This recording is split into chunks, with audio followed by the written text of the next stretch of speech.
Hi, I'm Tim. Welcome to Watchbox, and thanks for logging on. Email me for pricing at tmosso@thewatchbox.com for this or any Watchbox watch.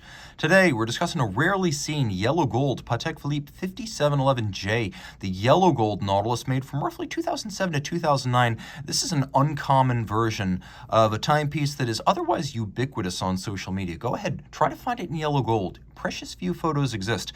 This is a rarity, beautifully arrayed on a lovely alligator leather strap in green. You can see it's still 40 millimeters in diameter, 8.9 millimeters thick. From lug to lug, the case dimension is 44.3 millimeters.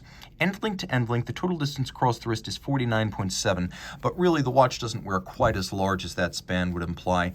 While the annual calendar and the travel time chronograph are quite large, the 5711 and the 5726 still fit reasonably sized wrists. I think you could wear this watch on a wrist as small as 14 centimeters circumference, maybe even 13 and a half if your wrist is more oval than round. It is very low, and it has a stepped case flank that slides beautifully underneath the dress cuff. Perhaps more than any other Nautilus, this 5711 comes across as a dress timepiece.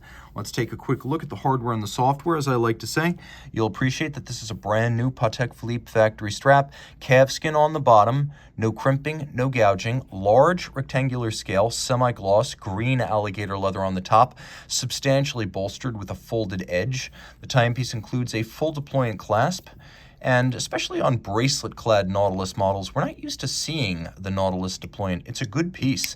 Snaps tight, has twin trigger release action, so you must press both triggers to pop it open, befitting a sports watch. There's a great deal of security here. The watch with its screw-down crown remains 120 meters water resistant, so this truly is a sports watch. You'll want to order Patek Philippe's factory rubber strap before you take it in the water, but no, it has that capability. From the very first Model 3700 of 1976, the Nautilus has been a handsome combination of sports watch capability and dress watch grace, as that is one of Patek Philippe's traditional aptitudes.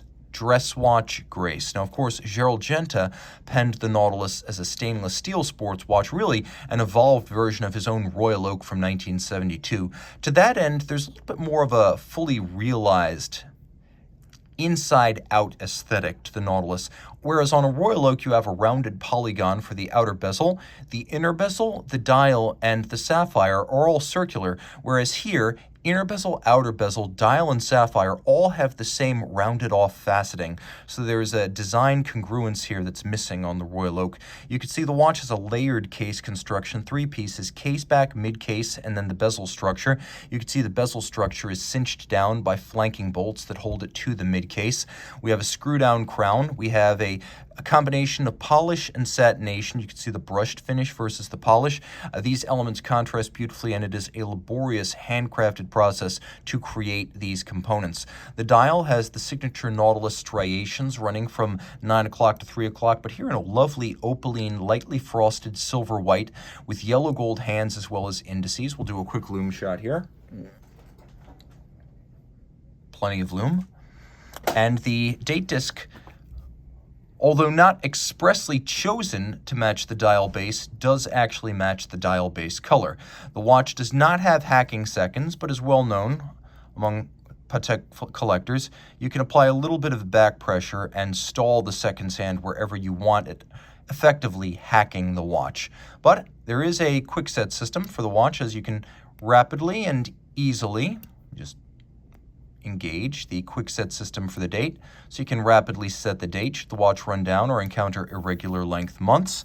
Underneath the reverse side, we have caliber 324. You can see, because this watch was made principally from 2007 to the first half of 2009, they have the Geneva hallmark on the movement instead of the later Patek Philippe seal. The movement is a caliber 324, unidirectional automatic winding, 45-hour power reserve, 4 hertz or 8 beat per second rate, 5 position adjusted, which is the high horology standard for high-end watches and chronometers, a Gyromax style free sprung balance for durability against shock, of course the Geneva hallmark and the attendant finish that lives up to that reputation. It is a 29 jewel movement. It is thin, fine, and it is an excellent timekeeper, as these can typically run to within about 2 to 3 seconds per day, regardless of what era the 324 was made. Today, Patek guarantees these movements to run no worse than -3 plus 2 seconds per day. Every single caliber 324 ever made has the ability to run to those time tolerances. Reach out to Team Mosso at thewatchbox.com for purchase and pricing details.